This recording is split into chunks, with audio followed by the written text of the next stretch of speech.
G'day, Starlo here, and welcome to the first of my Tuesday Yak Chats. Some time ago I did a series of videos and podcasts called my Tuesday Chats, looking at a whole range of different topics, and people really seem to enjoy them. And when I stopped doing them, a lot of people asked me to bring them back, and I thought, all right, well, I'll wait until the depths of winter when I've got a bit of time on my hands, and I'll do another series of Tuesday Chats. But I thought, you know what, I'll get out of the studio and I'll do them in the kayak because I just love my kayak fishing. I've got a whole playlist of videos about kayak fishing on my Starlo Gets Real channel. It's probably my happiest place actually when it comes to fishing. I just love getting out in the yak, and I love filming in the yak too because it's such a contained and controlled environment. I've got the one camera there that I'm talking to. I've got another camera here on my chest. I'm sitting here, so I'm always in shot, and I can cut between the two cameras. It's a really nice way to make YouTube videos, and hopefully it'll also work as a podcast. If you're listening to this as a podcast, you're missing all the vision, but you're still getting all the audio, and I hope you really enjoy it. Anyway, look, I better get this lure out. I've got a fairly deep diving lure on here. I've actually got a Jackall Chubby on. I hope it's deep enough here for it already. I'll just lob it out there, and what I'm going to do is have a troll. Now, people who watch my stuff know that trolling's about my least favourite kind of fishing, but I don't mind doing it. It's not a bad way, especially in the kayak. When you're covering water anyway, you might as well have a lure in the water. And I'm just going to have a bit of a troll along out here.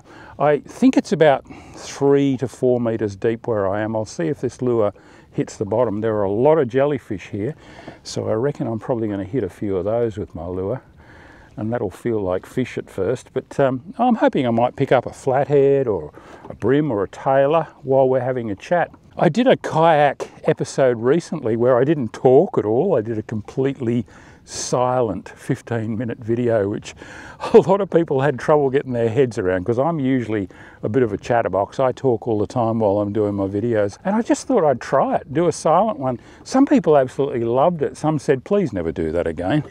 But something that a few people made an observation about was how much time I spent looking around while I was casting. I was always sort of looking, I'd hear a mullet splash, or I'd be looking at the next snags or whatever. And I guess I hadn't really noticed how much I do it either until people commented on it after that video. And it got me thinking about the whole thing about observation and fishing.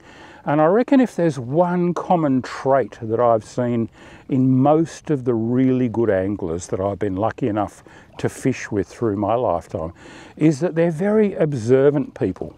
Now, I don't claim to be a great angler. I've learned a fair bit over the years, and one of the things that I've learned is that you need to be aware of what's going on around you. You need to be taking in all the messages that you're getting, not just from your eyes, but also from your ears, even from your nose. Seriously, you can smell things in fishing. You can smell the difference between fresh and salt water. I've actually smelt bait fish when they've been chopped up by predators out at sea. If it's calm, you can smell it from quite a way off. It's a real sort of sardine-y smell when bait fish have been thumped into by the predators. There are experienced beach fishermen who swear that they can smell the dewies when they're in the surf, and I'd believe it, because if you ever landed a mulloway or a jewfish, you'll know that they've got a very distinctive odour, and I could imagine that might actually be transmitted through the surface and smelt by people at times. So yeah, it's not just your eyes. Your ears, of course, are important. My hearing's not what it used to be, but I can still hear a fish plop out of the water a fair distance away, and my head will swivel straight away to see what it was, whether it was a mullet, or if I'm on the fresh water, if it was a trout that had risen or whatever. And observation is such a key to success in fishing. Now, I said before that I'm guessing I'm in about 3 to 4 metres of water, and that's because I've fished this lake a fair bit out of my boat with a depth sounder. I've got a depth sounder for the kayak, but to be honest with you, I never bother putting it in. I'm not someone who spends a heck of a lot of time looking at the depth sounder. I mean, there's been plenty of instances where I've caught fish because I've had a depth sounder. I've been able to find the right kind of structure that's holding the fish. I've been able to find the bait fish, and sometimes I've been able to identify the fish themselves, and I've been able to catch fish as a result. But I'm not someone who spends a lot of my time looking at the screen. I'd rather keep my eyes up and be looking at what's going on around me and sort of taking it all in and then just glancing at the screen occasionally. But like I said, I don't even usually bother putting it in the kayak. To me, kayak fishing is just so simple and uncluttered, and it's nice to keep it that way. I've seen kayaks bristling with more gear than my boat, and fair enough if that's the way people want to go kayak fishing, but I like to keep it fairly simple.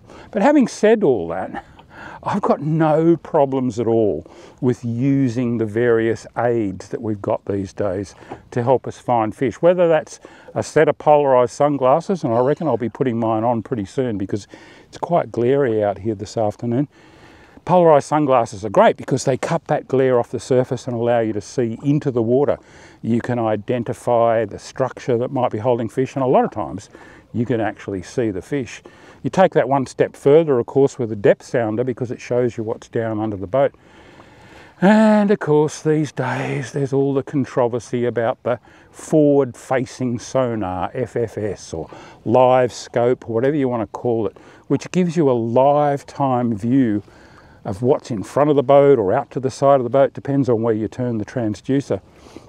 And some people get all bent out of shape over it, you know, oh, it's cheating, it's not fair to the fish, blah, blah, blah, blah, blah.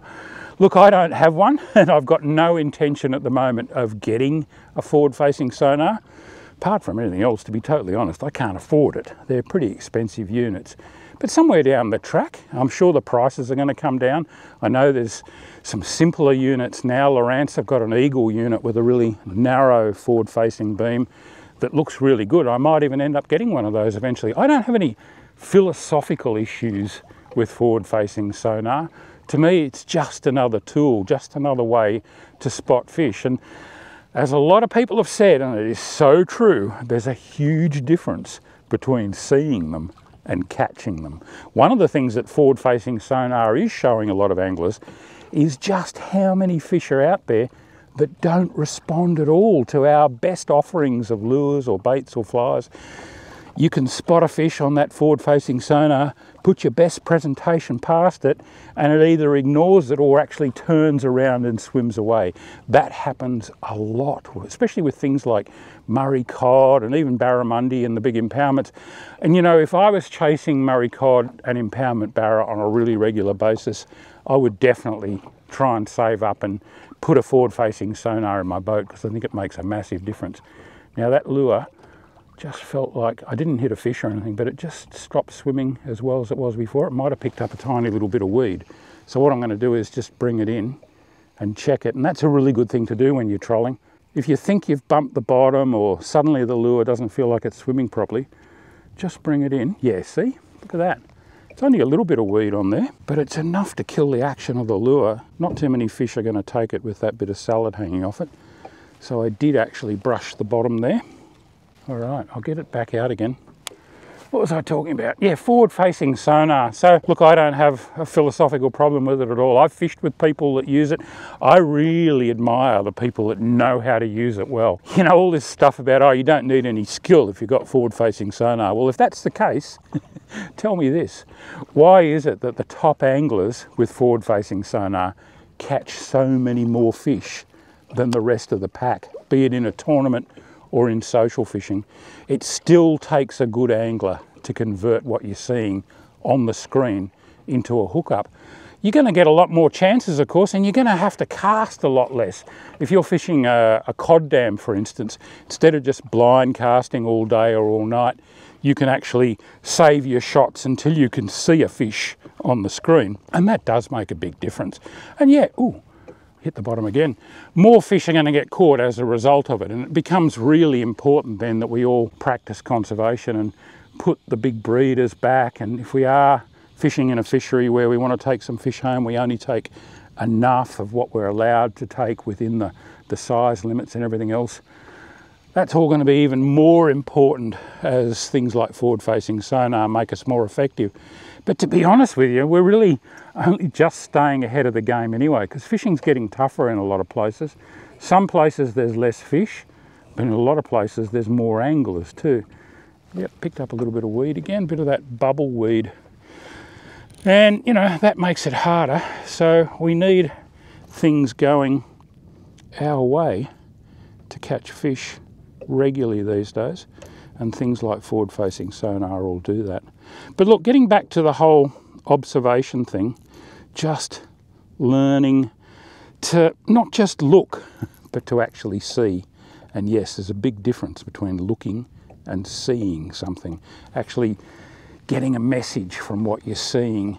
Things like reading the topography in a freshwater lake, for instance, a dam or whatever. You can look at the shoreline and make some educated guesses about what the underwater topography is doing from the shape of the shoreline. It's fairly obvious stuff, but you'd be amazed how many people don't stop and think about it. And looking at different colours in the water, colour changes, and dirty water and clean water, those are things that can have a big influence on your fishing. Someone was asking me the other day if I was fishing a new estuary system for bream on lures, where would I start? And my answer was that I'd look at the clarity of the water, and most likely it's going to be very clear down near the entrance, particularly on the run-in tide. And I find bream pretty hard to catch in those conditions. You certainly can catch them, but they can be a little bit trickier. So what I'd tend to do then is travel upstream until I start to see a bit of a change in the water colour. A little bit of a green or a brown tinge, not dirty, just that little bit of colour change. And that is about where I'd start doing my fishing, where I saw that colour change. And then from there on, I'd start looking at things like structure, snags, rock piles. And the three things I'd really concentrate on are the presence of food. So it might be little bait fish, might be prawns, whatever. The presence of structure, be it a log or a rock or whatever. And then the third and really critical one, bit of water movement. Now, I'm fishing in a landlocked lake here at the moment. It's salt water, but it's close to the sea at the moment. So there's no tidal movement, but there's still movement. If the wind blows in one direction for a couple of days, you'll get water moving in a particular direction. And of course, if you're in tidal water, there's lots of movement, particularly in areas with bigger tides. I've done a lot of fishing up in the northern half of Australia where the tides are really big. And there's an old saying, no run, no fun, and it's pretty true. The fish use those tides. You can have too much run, of course, but the tide and the current and the flow and even that wind-driven movement of water that I was talking about, it can all funnel food into a particular area, and fish are really aware of that. It's lovely out here this afternoon.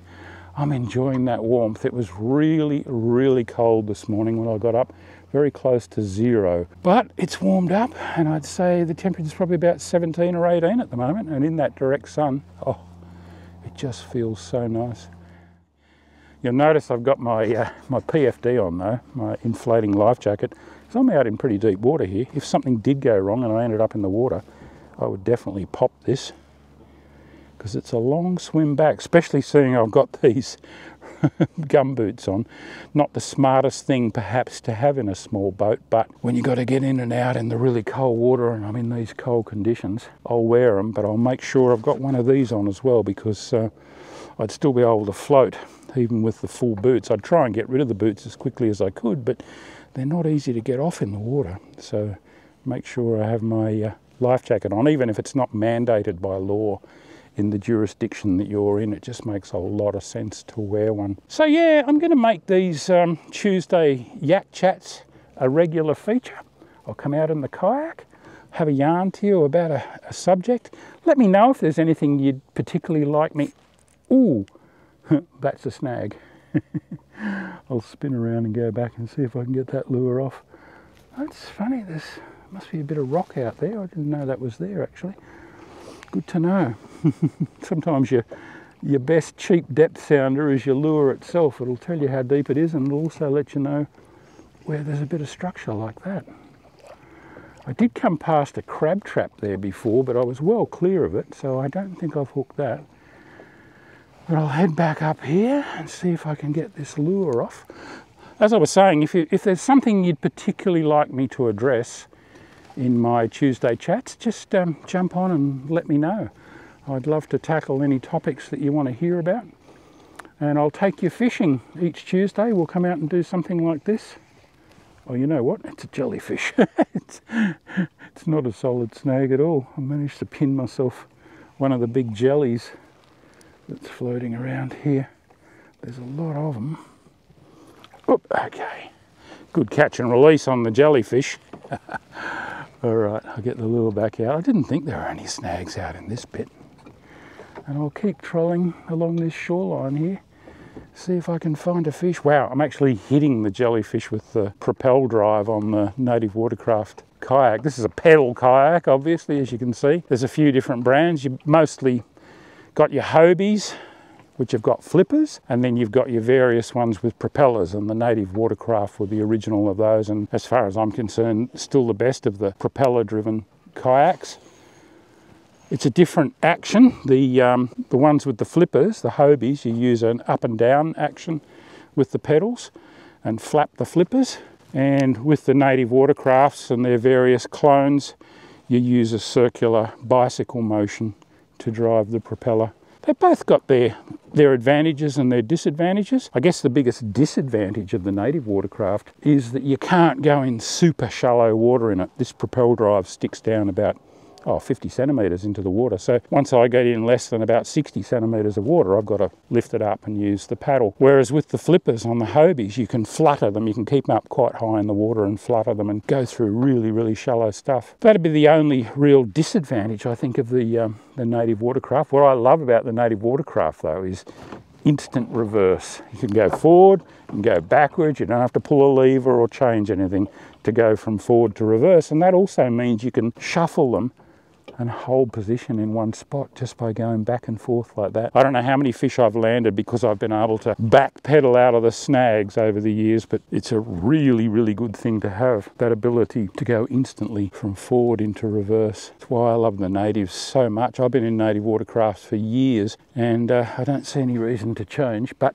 there's nothing wrong with the Hobies. There's some great Hobies around too. If you're a Hobie angler, good for you. Wow, so nice to thaw out.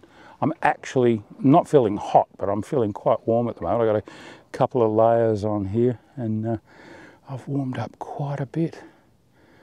I've been talking about observation, and I've been spending most of my time talking to you and not looking around very much, but I'm not seeing a whole lot out here. What I'm looking for out here is things like the odd seabird dipping.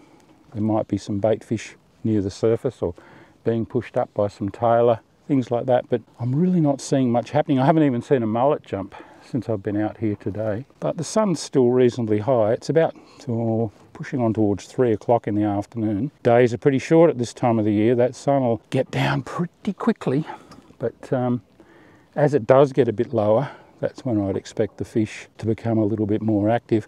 What I might do is poke in along the shore here with this troll lure and see if I can spot some snags that are worth actually casting at.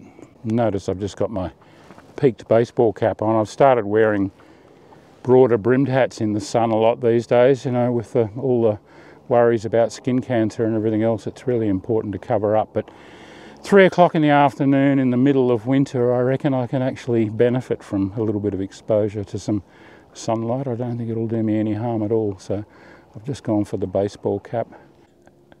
It's so still out here this afternoon. You can hear things that are kilometres away. The mountains are looking really clear. Just a gorgeous day. I'm going to turn the cameras off for a little while and just pedal along a bit more, and I'll fire them up again if I hook anything. I'll catch you then.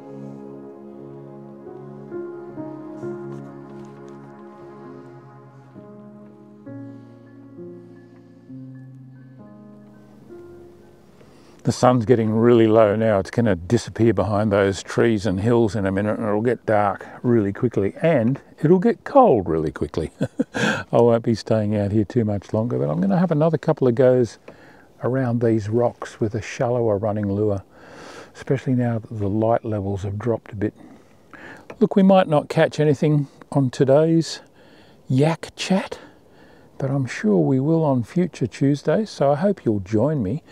These chats from the Yak are brought to you by CM Partners Accounting. That's the accountancy firm that I use. They're Sydney based, but they work all over Australia, and with tax time coming up, it's a really good time to have a good set of accountants on your side, and CM Partners are fantastic. If you've been thinking about changing accountants or you're not happy with your current ones, give them a call and tell them that Starlo sent you, and they'll give you a free consultation.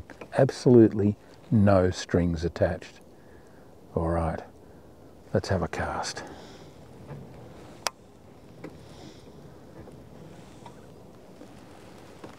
I'll work my way in. It's pretty shallow out here. It'd be nice to get one, wouldn't it? Right at the end. This is the time. It's the witching hour. I love this change of light period for all kinds of fishing. One of the reasons it's so good is that most predatory fish, their eyes adapt faster to the changing light conditions than the prey that they're chasing. So it gives them a bit of an advantage as the light levels are shifting, either decreasing late in the day or increasing early in the morning. Wow, it's so quiet out here. The two seagulls that were sitting on the rock have just taken off. Come on, there has to be a fish, surely.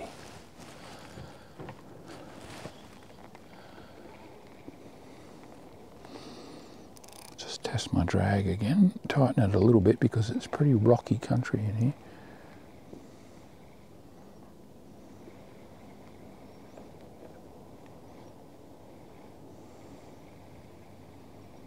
I can actually hear the surf on the beach now. It's probably a kilometre away, just over those sand dunes. But with it being so still this late in the day, I can hear it. First of the commercial netting boats is heading out to net the system tonight. I don't have a problem with anyone making a living, but I'm just a bit stunned that small, intermittently closed and open lakes and lagoons like this one can still be intensively commercially netted. I don't know, it doesn't seem either sensible or sustainable to me, but that's the way it goes. New South Wales Fisheries, in their wisdom, have decided that it's okay to net systems like this, even though they'd be worth far more as recreational resources. But anyway, we won't get into all of that. Live and let live.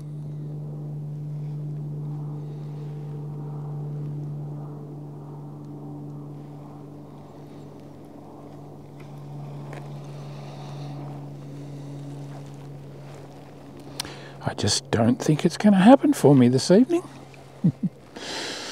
Oh well, that hasn't exactly been a wasted couple of hours. It's been very enjoyable.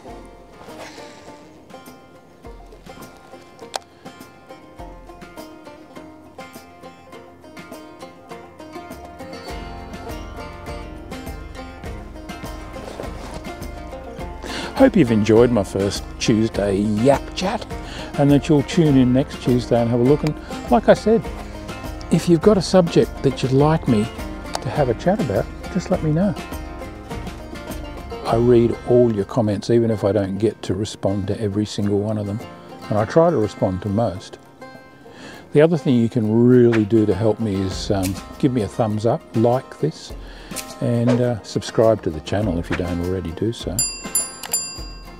If you're listening to this as a podcast, just remember you can go to Starlo Gets Real on YouTube and see the video. But I know some people like their podcasts more than videos, and I can understand that. Great when you're travelling and stuff like that too in the car. I enjoy a podcast. I'm on my last half dozen or so casts here, I think. The bow waves from that netting boat have just reached me. They took a while to get here across the calm lake. I'm only about 300 metres from my car now. I've been working my way back, so it won't take me long to get back in there.